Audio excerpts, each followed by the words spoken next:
decorations in the store not too long ago. I was like, y'all, we haven't even gotten through fall. What are you doing? Why? But why? Oh, why? In the store not too long ago. There we go. And there we go. So we've got that. I'm popping out my chat for YouTube. I think I might have finally figured out how to do all this and not cut anybody off. Who knows? Who knows? I feel like that's really, um, I think that's a weird size for. That's weird. Is it always that small? Interesting. Interesting. I don't feel like it's always that small via Zoom. I feel like my window is really small there, but that's okay. We'll just do it this way. Hmm, I didn't know. All right. Well, it is 5:59. Oh, we're gonna go ahead and get started because why not? Because why not? I like to be on time. I just think that's so weird. Is it always that small? Either way, I hope you all had an amazing weekend. And I'm trying to think, did anything special happen for me? Getting rid of cobwebs there. No, not too much. So we're just gonna dive right in. Number Hi, 36. Candice. How are you? Hello, Miss Elena. I am great. How are you? Good, thank you. I rescheduled my exam on a Wednesday. For this Wednesday? Uh, I mean, like this Next coming up Wednesday. Wednesday, like next Wednesday, Yes, right? yes. Yay! Oh, you're gonna rock it. I know you are, and I'm gonna be playing the song for you. I know it. I just know it. Yay. Thank you so much for your support. Thank you a lot. All right, let's get to it. Number 36. When a leased property is sold, the lease has to be, when the leased property is sold, the lease is it A, has to be renewed, B, is binding on the new owner, C, creates a tenancy for month to month, or D, is considered void. Which one are y'all thinking the answer is? I think it's a B. Okay, we got one person that says it is B. Anybody else have a thought? I think A. You think it is A. All right. Anybody? Amy, you got a thought? I'm between A and B. Let me think about that. When a leased property is sold, the lease, So I think, imagine you're an investor and I have a property that's an investment property and I already have people renting it. What would I think it's B, maybe. I think it is B. it is B? And you are correct. It is B. B is the right answer. The new owner has to honor this lease. Remember, this is a non-freehold estate. And that means the owner of the non-freehold estate, hey Hannah, um, the owner of the estate has to it has the right to live there. That's what I'm trying to say. So the owner of the non-freehold estate, the tenant has the right to live there. The new owner does not get to be like, "Oh, sorry, you had a lease, you got to go." That's not how that works. So if person A has a house that is leased to B, and then A sells his property to Z, well, now B is just going to be leasing from, that lease just comes over. It doesn't end or anything like that. That makes sense? Yes. Good. Now, it doesn't have Yes. to be renewed. It'd be nice if it was renewed. And the lease terms are the lease terms. So you're not going to, if it wasn't a month to month already, it's not going to change. It's that same lease matters, and it's not considered void because you have an estate. Just remember, an estate means you can live there. It is a strong relationship. And if you have a lease, you're going to have to be a good legal reason for somebody to be able to break it. Hey, Valerie. All right, number 37. transfer of title, otherwise known as alienation. Like to get our words in there. Alienation of title or transfer of title requires A, the delivery and presence of the grantee, B, the acceptance and presence of the grantee, C, the delivery from the grantor, and D, both delivery and acceptance of the deed. Ooh. What is anybody thinking? In this, I think it's a D. We need like a delivery on to be accepted also. Delivery Okay, or we got accept. one agree with person. her. Okay, we got another person saying D. I like it. I like D, but let's see if it is D. Hey, Juana.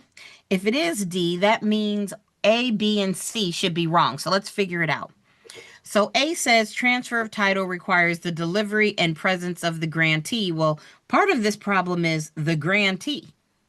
The grantee doesn't deliver anything, right? And Hannah, you said it's D2. Okay, I'll mark you there. Then B says, we know it's not A, right?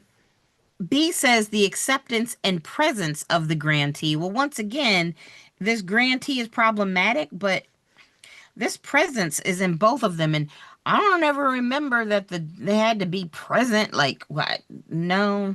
Sounds good, but that's not true.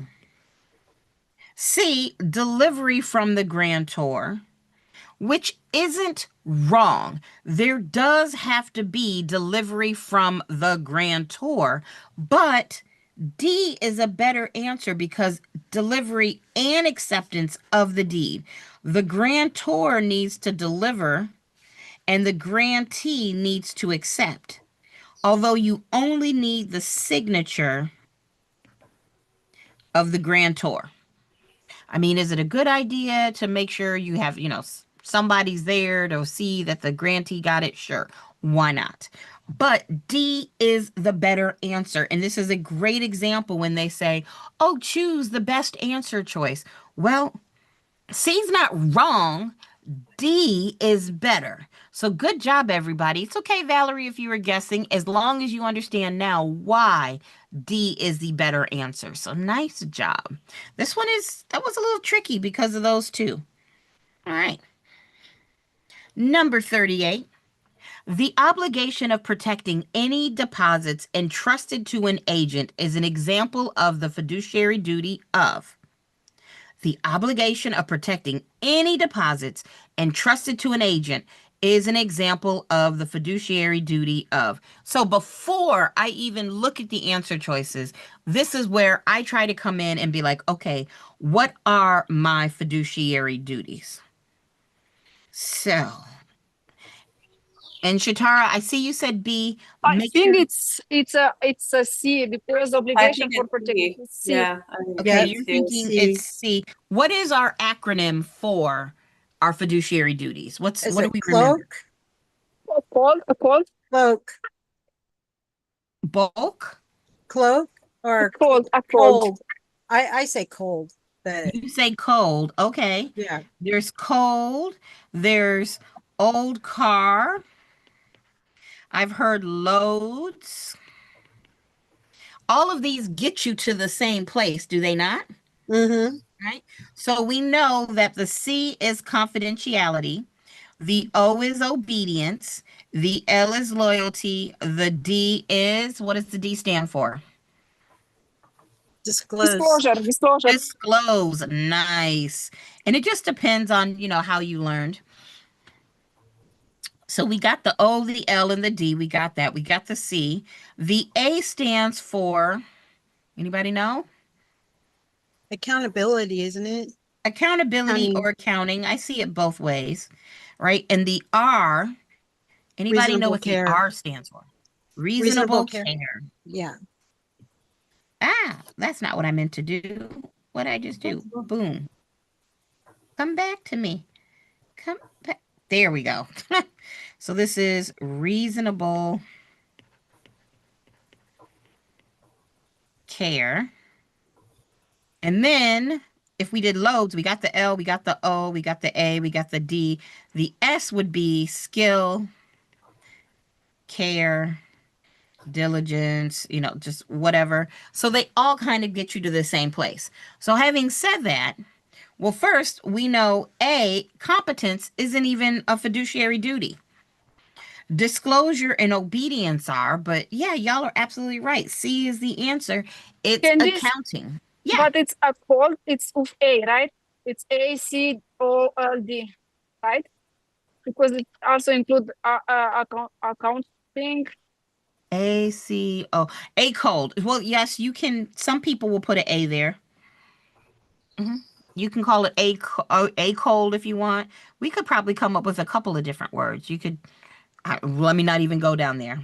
Let me not even go down there. DOA. Look. Okay, we're not cloaked. I feel like you could do cloaked, except we're missing a K. Either way, it doesn't matter which one of these you use as long as we remember one of them. We want to make sure that on our test, we know at least one of those. So there we go. All right. 39. Failure to comply with fair housing laws is it a civil violation, a criminal violation, grounds for disciplinary action against the licensee, or D, all of the above? I think it's D. Okay, D. Amy says it's D. Why do you say it's D, Amy? Because it's basically like going against the law essentially, and so if you go against the law, you're entitled to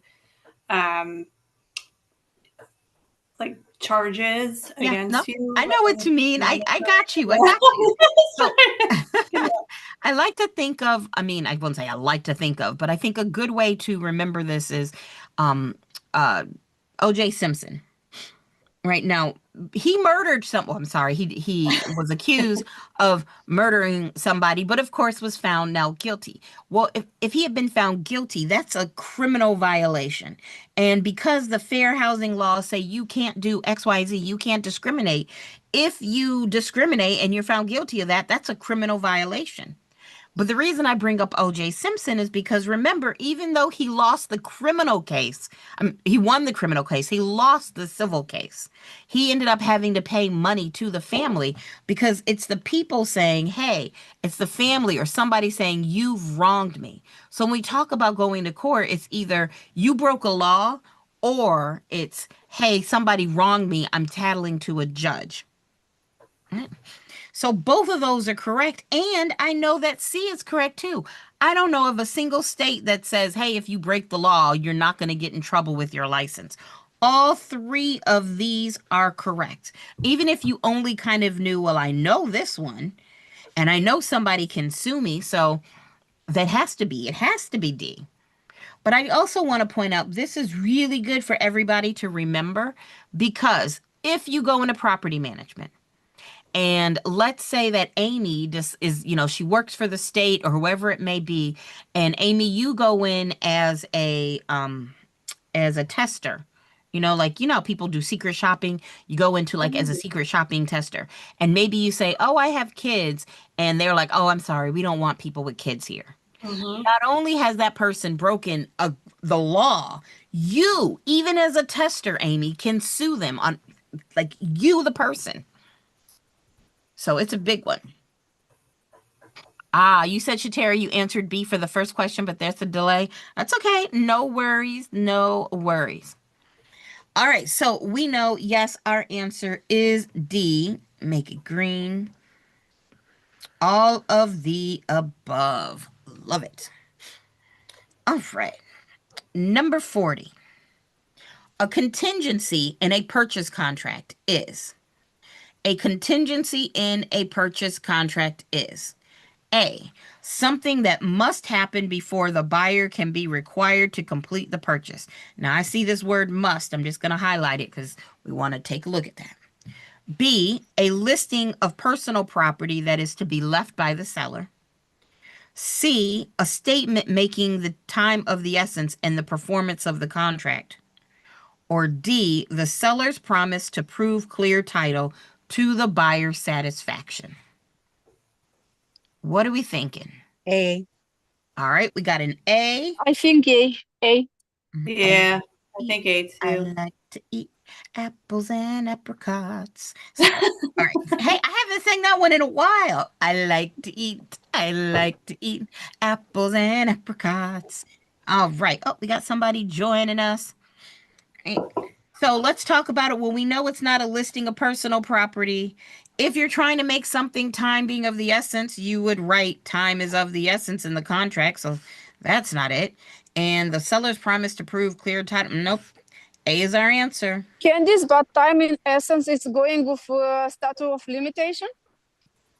Well, time is of the essence. Time is of the essence says, time of essence. We'll call it toe. It's saying, hey, there's a deadline. Whatever's going on in in that contract, there's a deadline that must be missed, that must be met in a contract. Versus the statute of limitations. That's saying, hey, if there is a law broken, or if there's a certain type of contract, like it's written into the law to say, hey, if this much time goes by, then we are no longer going to honor your suit or whatever it is that's going on. So I would say, honestly, let me kind of do this. Boop. I think it's a good way to think of it as time being of the essence. Time is of the essence.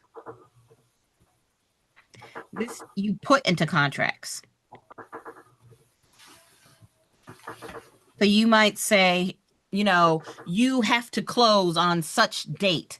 Otherwise, you're in breach. It puts a deadline into a contract. Versus the statute of frauds. I'm sorry, not the statute of frauds, statute of limitations. Wrong statute. Wrong liver. This is a law. It is a law that says, hey, if something happened, you have a time limit to press charges or whatever. So the law creates this time limit. And then that's related to laches. And remember, laches is an unreasonable delay. I think it's really important to make sure you understand they are related, but they're different things. Let's say I have a contract with Amy to buy her house. Well, if I wait 5 years, if I signed it before COVID and I wait 5 years, there's no already pre-written law that says, oh, after 2 years, a real estate contract is invalid. So what would happen is if it's been 5 years, then, Amy could hire an attorney and they would say she doesn't have to sell Candice the house because of laches. They're related, but not exactly the same. Hello, Miss Patricia. Where have I been? I've been here. You just can find me on my YouTube. But does that make sense to everybody? Yes, the difference between the three? Yes. Thank you so much. Thank you. Good. And something else, I know this is completely random, but I think it's important for everybody to know. I learned something. I mean, it's not important to know that I learned something, but did you know that basically everything we're learning in this class, in your pre-licensing class, we talk a lot about purchase contracts. And we learn these rules about counteroffers and when you're under contract and all that stuff. And that uses what's called common law. So, like with common law, in order to get under contract, you got to have mutual agreement. You got to have consideration. You got to have legal capacity. Unlawful objectives. And lawful objective. That's why I know you're gonna pass, right? But other types of contracts, they don't use the same rules. They use something called the UCC, or the Uniform Commercial Code. And the reason I'm telling you all this was my big, like, oh my gosh, I just learned this. This common law, like what we learned, what makes a counteroffer. If you change anything in the original offer, then you know it's a counteroffer. This only applies to real estate contracts and service contracts. It only applies to those. It doesn't apply to all other contracts. And the reason I found this interesting is because, did you know, I didn't know this, if it's not common law, if it's not a common law, you can get under contract under UCC and you haven't even agreed on a price. You don't even have to have a price agreed on. Now, it gets a little bit more complicated than that. But the reason I'm sharing this with you all is, even though we learn about all this contract law, it's specific to these real estate purchase contracts. Don't go like to someplace else or think, oh, I took real estate school, I know how contracts work. No, you don't. All other contracts follow this law, and it's crazy. It is crazy town. Like, it doesn't, it's not even, it's somewhat similar. I mean, it's a contract, but it is not the same. So I thought I'd tell everybody, just do you all a little service, because I would have done it. I would have walked into somebody's office or something and been like, well, I know about contracts, I teach them. I would have been wrong. I would have been wrong all day long. Everything we're kind of learning has to do with these real estate contracts and service contracts. I don't know. I found it interesting. Maybe you all will too. Maybe I'm just saving you from embarrassing yourself like I would have. But Thank you, Candice. Thank you a lot. Yes, You're that was welcome. Did interesting. anybody Thank else know you. that? No. No. Right? I would have been like, well, I signed something at the bottom. Let's say, because I really could imagine me like getting into like, there's a contract and I gave the contract, you know, or let's say my sister. Let's say my sister gave a contract to somebody named David. All right. If David signs, but then adds something to the end, we know we would call that a counteroffer. So David killed the original offer. That's not true. That's not true. In the UCC code, if he signs, even though he adds, you're still under contract. I was like, what? That don't make any sense. And I could totally see myself messing that up, thinking I was nifty. Oh, I didn't accept your offer, I countered. Actually, Candice, you did in the UCC. So nobody do what I would have done. That's kind of scary. Right? It's amazing how much we don't know. I want everybody to, you know, forget that for your test. But everything we're learning is specific for real estate purchase contracts and for service. Like, don't try to apply all these rules to all types of contracts. There you go. All right. A property manager's compensation may be based on any of the following except. A property manager's compensation may be based on any of the following except. So that means 3 things are going to be true and 1 thing's going to be false. A finder's fee from suppliers of goods and services, a flat fee, a percentage of gross income, or a fee per unit. What are we thinking? Candice, what about flat fee? What is flat fee? Sorry. Oh, flat fee is where you would just say, hey, let's say I own 7 units. I might tell you every month I'll give you $3,000. It doesn't matter how many are rented. It doesn't matter if somebody leaves. It's just a flat $3,000 a month. Like a gross, right? Well, usually what happens is people get paid off of the gross income. So if you have 7 units, but only 6 are rented, you're only getting paid, for the 6. Oh, sorry, this would be this. That would be a fee per unit. And then a percentage of the gross income would be, this would be a percentage lease. I mean, usually that goes to the landlord, but yeah, you can get a percentage of the gross income, but no. But what you cannot do, right, is now depending on your state, it's weird if you're a property manager and you say, hey, owner, you don't pay me. You don't pay me at all. I'm just going to get paid finder's fees from suppliers of goods and services. The only money I will make will be if I can convince these other people to come work and like maintain the yard. Like that's a no. That you can't do that. So I guess I should really say that's a yes. This is the answer. There's nothing weird about you saying, oh, yeah, I'm just going to pay you X amount for the whole month or for all these units. There's nothing weird about taking a percentage of the gross income, like a percentage lease. There's not even anything weird getting a fee per unit, but this leads to trouble. Because they're not technically, if you're a property manager, you're not, you need to be a licensed broker, right? Yes. I don't know of a single state where you don't have to have a real estate license to be a property manager for somebody else. If you want to manage your own properties unlicensed, hey. But yeah, and if you are a broker or an agent, usually in most states, it's illegal for you to take compensation from a third Right. party without your client's permission. Right. So there you go.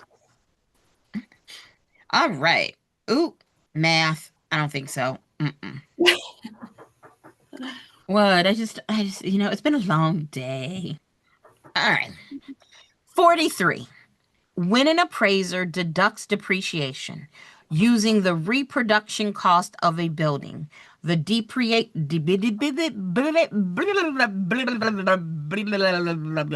my bad. That's not what I needed it to say. All right. Let's try that again. When an appraiser deducts depreciation using the reproduction cost of a building, the depreciation represents A, cost to modernize the property, B, a loss of value due to any cause, C, lack of site improvements, or D, an amount of accrued depreciation. Anybody? Are there any that you could eliminate? Total amount, I think it's I think it's B. total, I think it's D. Okay, we got one B, we got one D. Anybody else? Total, yeah.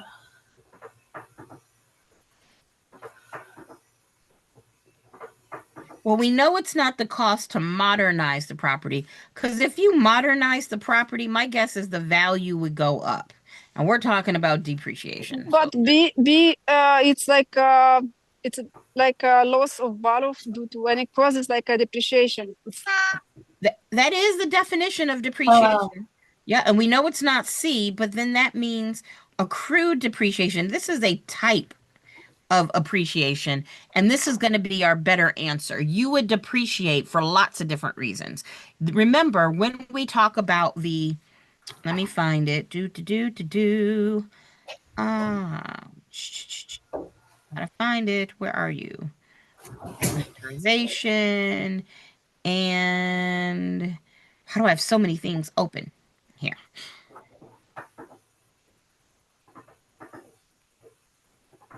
Here we go. So we know we've seen this before. This is our appraisal process chart, right? And we're talking about the cost approach. And we know in the cost approach, you could either reproduce or you could replace, and then you price. And then we've got two ways to depreciate. You can do the breakdown method with your physical deterioration, your functional obsolescence, your economic obsolescence, or You could use the age straight life method. All of these are ways to depreciate. Accrued depreciation is a specific type. Depreciation in general is from any loss. That's why it's the better answer. And I know, so the key word is that any. There you go, Valerie. The answer is that key word is from any loss. That is the definition of depreciation. Different ways to depreciate. That's the better answer choice. Which I gotta say, guys, it's not my favorite thing that you have to have a better choice because that can get confusing. It's confusing for me, and I teach this stuff. So it's not easy, but the more we practice, the better we get at it. So our answer is stop that. Our answer is B, a loss of value due to any cause. Got it. Mm. All right. 44. Oh, you know what? I just realized, Miss Patricia, you said, where have I been? That means you haven't been here. So just so you, as a reminder, in case you don't know, it says it in my YouTube, but I'm live every Wednesday and every Friday. You'll see the times in the little title bar, but Wednesdays are at 6 for right now. Next month, guys, I decided to go to 7 p.m. So in October, I'll move to 7 p.m. just so more people can get here earlier. But on Fridays, it'll be 3. Katherine, you take your test on Monday. You're nervous. It's okay. We're all nervous. Heck, I'm nervous. I haven't even signed up for my Michigan one yet, and I'm nervous. But I just want you to breathe and remember, you got this.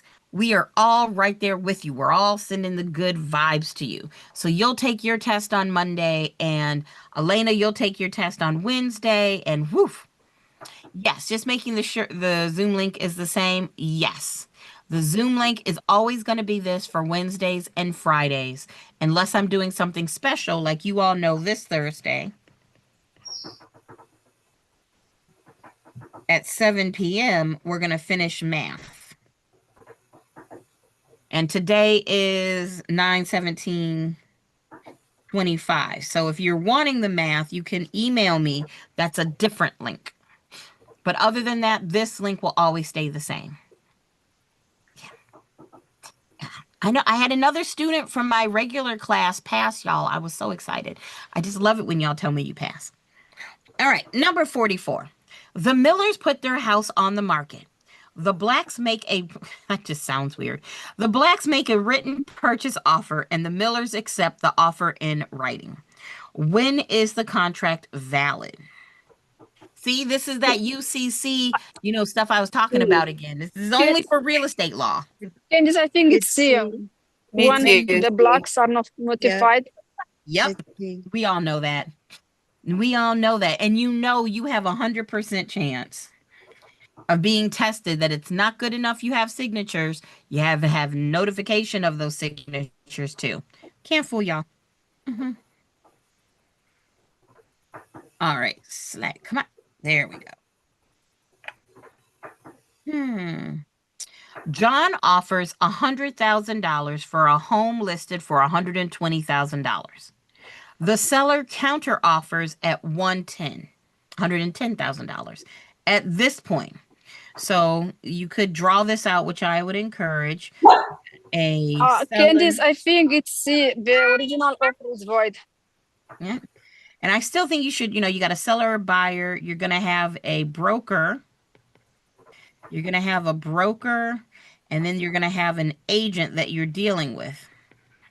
And if you ever get confused on the test, you can just come in and be like, hey, this buyer, right? The buyer gave an offer to the seller. We don't even know if there is an agent.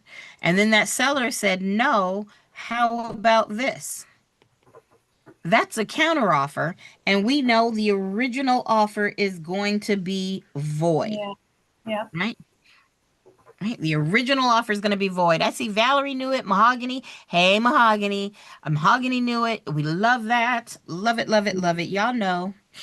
And you all know every single practice exam that you get, you get tested on this stuff. You get tested on, you're not under contract until you have notification of acceptance. They're all going to be there. You're going to see it. All right, 46. All are protected classes except A, 35-year-old men, B, national origin, C, race, or D, handicap. Well, I mean, is anybody else find this question weird? Because Mhm. Yes. oh, my phone's on. It's my brother. Hold on. We're gonna say hi to the brother, y'all. Rat boy brother. I'm doing a recording. Can I call you back? No. Y'all heard my brother say no, right? Y'all heard that, right? All right, I'll call you when I'm done. Candice, I think 46 it's like A because age is not included in You know, protected class. I think they're trying to go Yeah, with I think A2 it's A2. because Because we know Illinois is though. 40 years protected class, but it's not 35. Well, but here's you know what you can't discriminate against men. If this said a 35-year-old person, I would feel much better about that answer. But let's say I had a condo. Let's say I buy a condo and there's 15 units.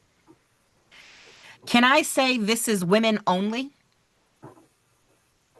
No, because that would be breaking the rules against sex. Does everybody see what I'm saying there? Well, Yes, I Yes, do. yes. but Yeah, and it is. I'm with you. I think that I'm with you all. I would choose this one because I know it can't. I know Fred's corn, right? We got familial status, race, so it can't be race. It can't be disability, handicap. This is not it. This is not it. We know the N is national origin. I know those are all protected classes. This is where I go, you know what? Not everybody's a good question writer. I understand they're going with the 35, but we also understand that men would be protected just the same way when women are protected. That Fred's corn, the S stands for sex, gender, and sexual orientation. That makes sense to everybody, yeah? mhm. We're going to go with the Yes. best answer, but I think it would be a 35-year-old person would be a better answer. Yes. Bad Alright. question.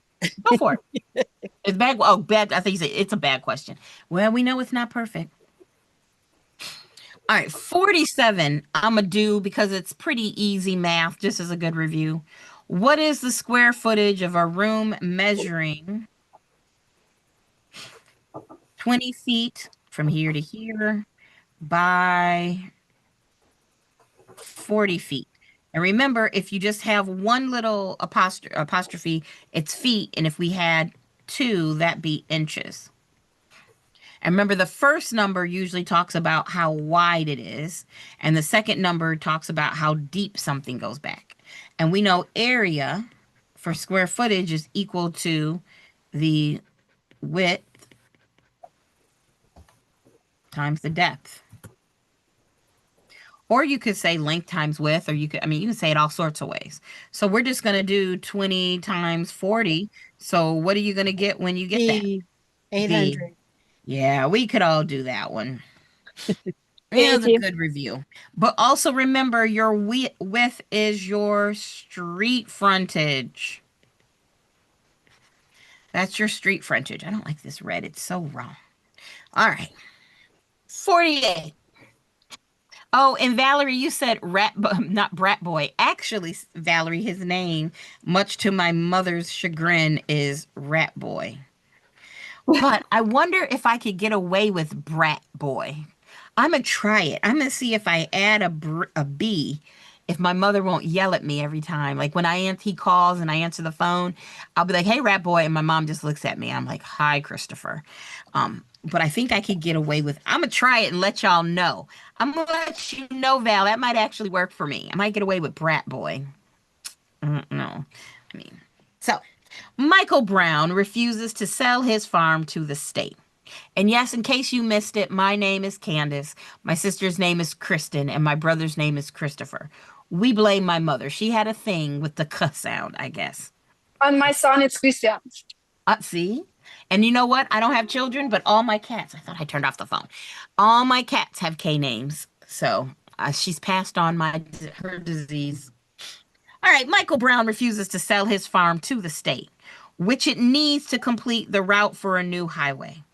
The state may go to court, ask that his farm be condemned, allowing the state to purchase the land using its right of latches. It's D. D. Yeah, you don't even have to read it. We got latches. We know it's not latches. We just talked about adverse possession. That would be if the person is taking or claiming from another person. Easement by necessity would be an easement. That's not where we're going to go, but we are going to use eminent domain. Eminent domain. Now, if the state was just wanting to cross, it could be an easement, but it wouldn't be by necessity. So there we go. Yeah, nope, that's too many numbers. 49 is too many numbers. No, I'm not going to do it. Why would they ask for it to be condemned? Well, remember, it's a great question, Valerie. The power is called eminent domain. The action is condemnation. I mean, it's the power is, that's the only way I can say it. So you say, oh, I have the power of, it'd be like me saying, I have the power of flight and I am flying. I've got the power of sight and I am seeing. This is the action is the condemnation. The power is eminent domain. I mean, I guess you could say I have the power of invisibility and I am see-through. I don't know. But why would they ask for it to be condemned? You know what? Truthfully, they're not going to go to court and ask that it's going to be condemned. They're going to go ahead and take it. I mean, you don't get to stop the state. You might get to fight over the value, but that's about it. Maybe if you felt like it wasn't for a new highway, if they came in and said, hey, we're putting in a new shopping center, you might be able to do it. I don't know. Maybe able to stop them. What? Why so many numbers? Oh, that's because we went back. 50. The type of deed that provides the least protection is. The type of deed that provides the least protection is. And It's know. It's a D. Yep. All right, you said that's where you were going, Valerie. Got you. We already know it's quitclaim deed. Yep. And when you get a question like this on the test, we love it. And as you all are studying, just make sure you have clarity on the difference between the quitclaim deed, this bargain and sale deed, the deed and trust, and of course your warranty deed. I'm going to use our test to study. All right, 51. When the Franks bought their first home, some of their cost included payment of points, establishment of an escrow account, premium for title insurance, and commission to their own buyer's agent. On that year's income tax return, they may deduct what? So let's look at this. Their cost included the payment of points, the establishment of an escrow account, the premium for the title insurance, and then they paid a commission to their buyer's agent. Which of those things can we actually deduct on our annual income taxes? I think commission, C. I was going to say C2 commission. For some reason, that's what I'm thinking. You're thinking it's commission, and actually it is Trisha with the right answer. I see you. Trisha says the answer is points. Points. You can deduct the points in the year that you pay them. And we know every year moving forward, you can deduct your real property, that's an R, taxes, and your mortgage insurance. I'm sorry, mortgage interest, not insurance, interest. up to $1 million. So every year, it's what I miss most about owning a home. I no longer get to write off my mortgage interest, and I don't get to write off my real property taxes. Of course, I'm not paying real property taxes right now or mortgage interest, but still, it's a big chunk of money that you get to write off on your taxes.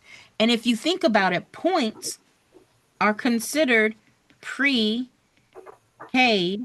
interest. You're paying that interest up front so that you have a lower interest rate through the rest of your term of that loan.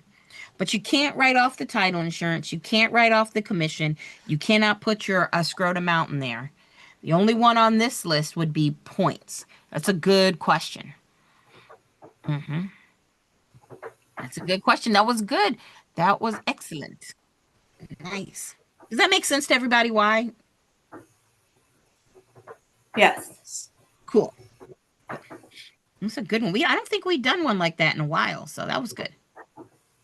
By mistake of the general contractor, a new building was constructed so that it extends over the property line into an adjacent lot owned by another individual. Which of the following is not true? We're looking for the not true in this situation. So that means we have some kind of lot situation and this building went like this. Right? So that's coming over. This is lot A, this is lot B. So, is it true or false the owner of the new building has created encroachment? Yep, that's true. So that's not the answer. The adjacent owner, B, may bring legal action to require that the new building be reconstructed to remove the offending portion. That's true too. Remember, that's B's property. Now, we also know if B let this happen for too long and didn't say anything, maybe B would lose their land to adverse possession. But that's going to take years, usually 20 plus years for that to happen. And then you got all the way up here, C, the owner of the new building may acquire the authority to maintain the building through their right in an easement by necessity. Okay, interesting. Or D, the title may be considered unmarketable unless the encroachment is removed or otherwise dealt with. What are we thinking about C and D? I think it's C. C. So you're saying C is false. You're saying C is false. You're saying D is true. And we're saying, I had to go back here. We're saying B is true. So A is true, B is true, C is false, and D is true. Is that what we're going with here? Yep. All right. Nice. It's the title. It's considered unmarketable because it's encroachment, and it's for sure it's like true. Yep. And I know here it may be considered art. So we know that's true. Yeah, this is you need to, it's not an easement at that point. Once you have a building sitting there, that's not an easement anymore. That's they need to fix this. It's for sure an encroachment. It's not an Yes. easement. There you go. It's an encroachment, not an easement. Love it. All right, let me take a sip.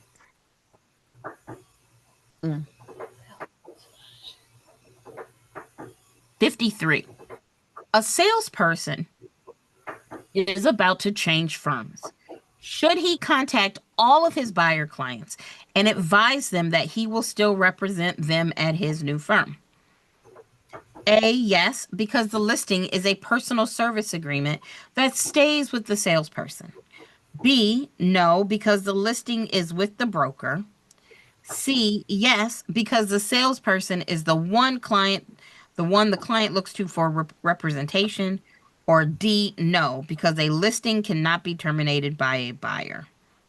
I believe B. I believe B because it's not of you, it's of the broker, and the broker is the principal. It's not like you, just like Exactly.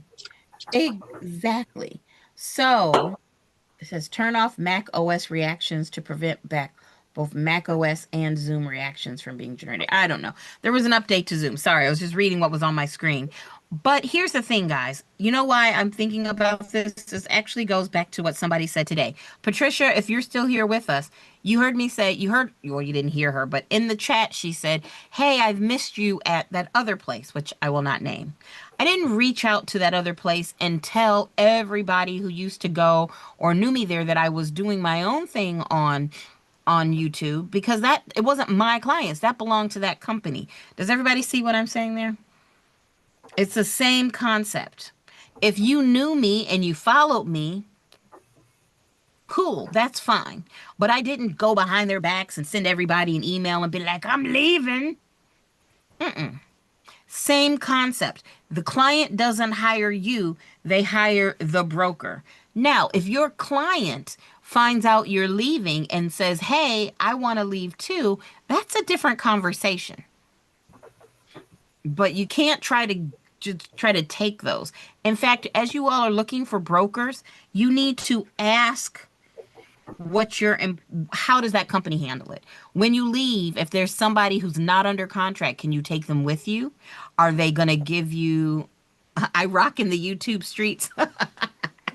Can you take them with you? Especially when you all go to interview like brokers, ask who keeps your contacts, especially if you do a team.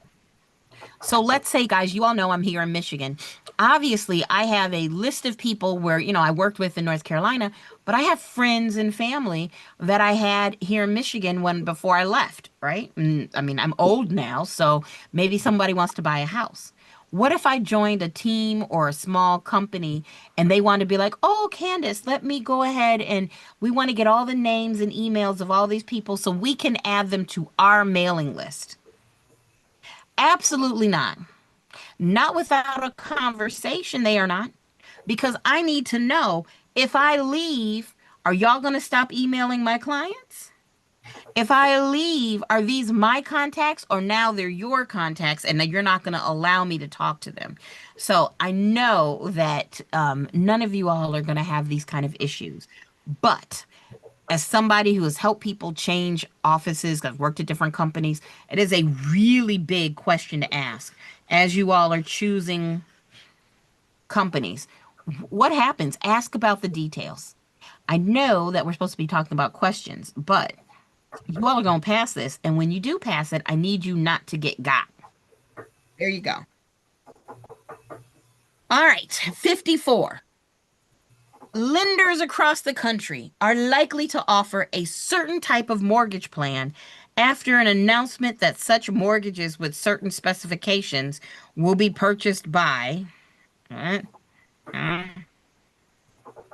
lenders across the country are likely to offer a certain type of mortgage plan after an announcement that such mortgages with certain specifications will be purchased by. Okay, I got it.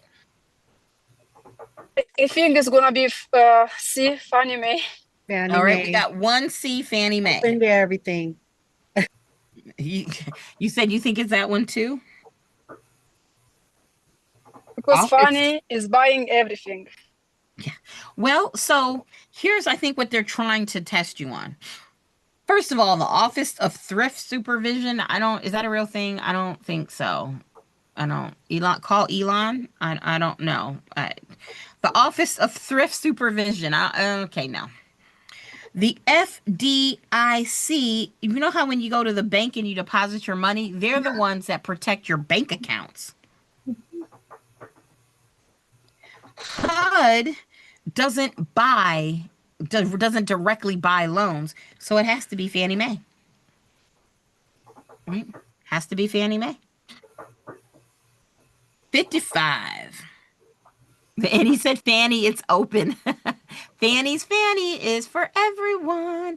It is. And poor Freddie.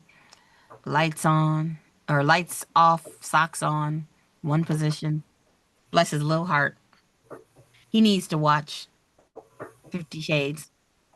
All of the following are true about a settlement statement except So all of the following are true except. So we got 3 true and 1 false, except.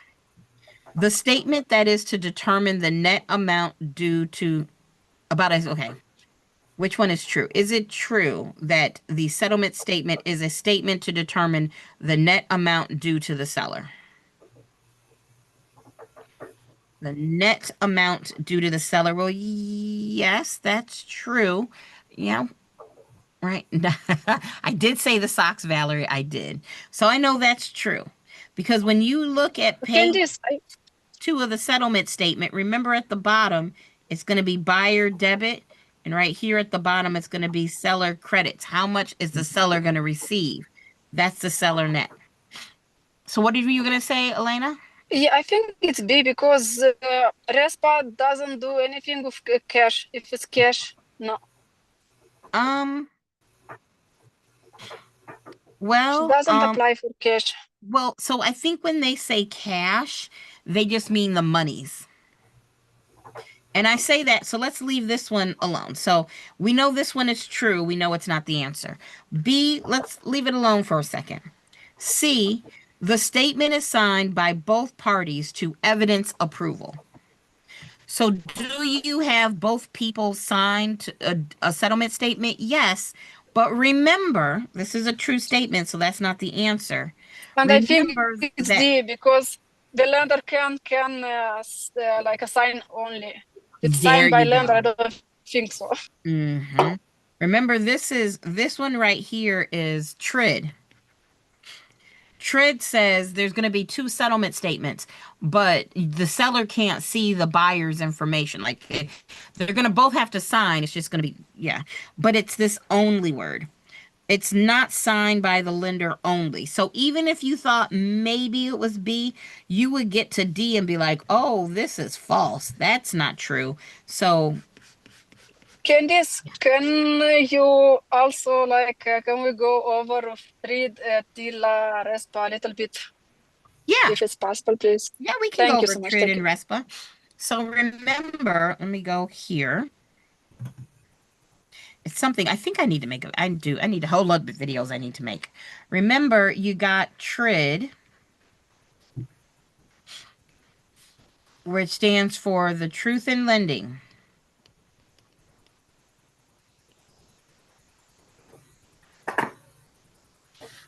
RESPA, which is the Real Estate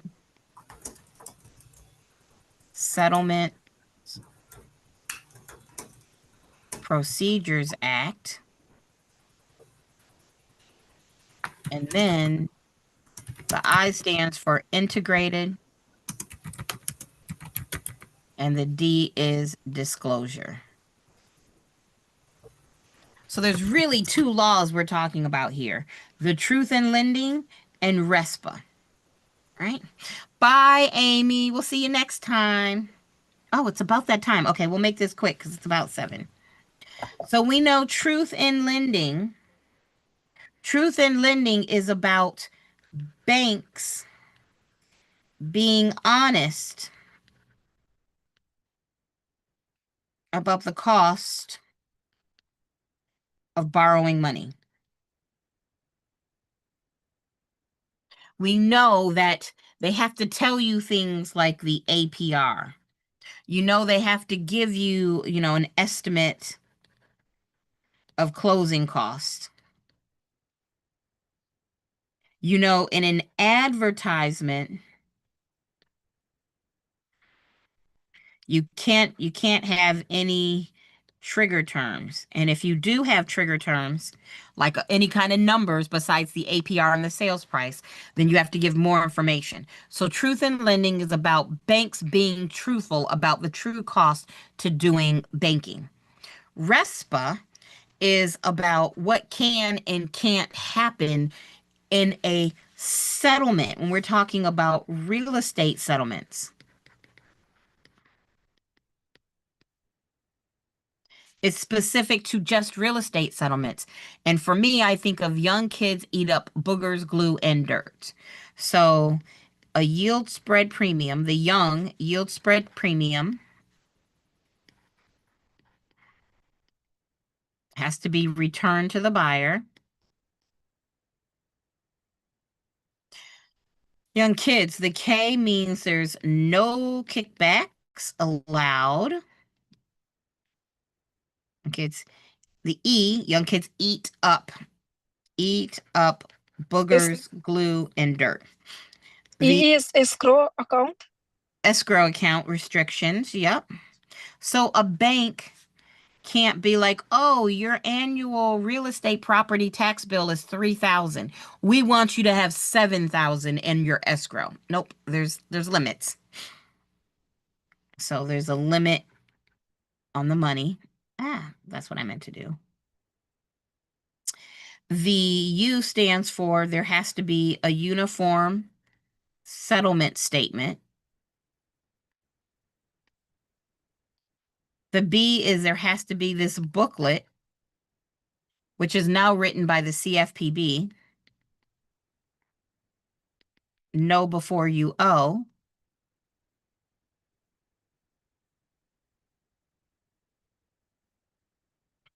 The G stands for good faith estimate.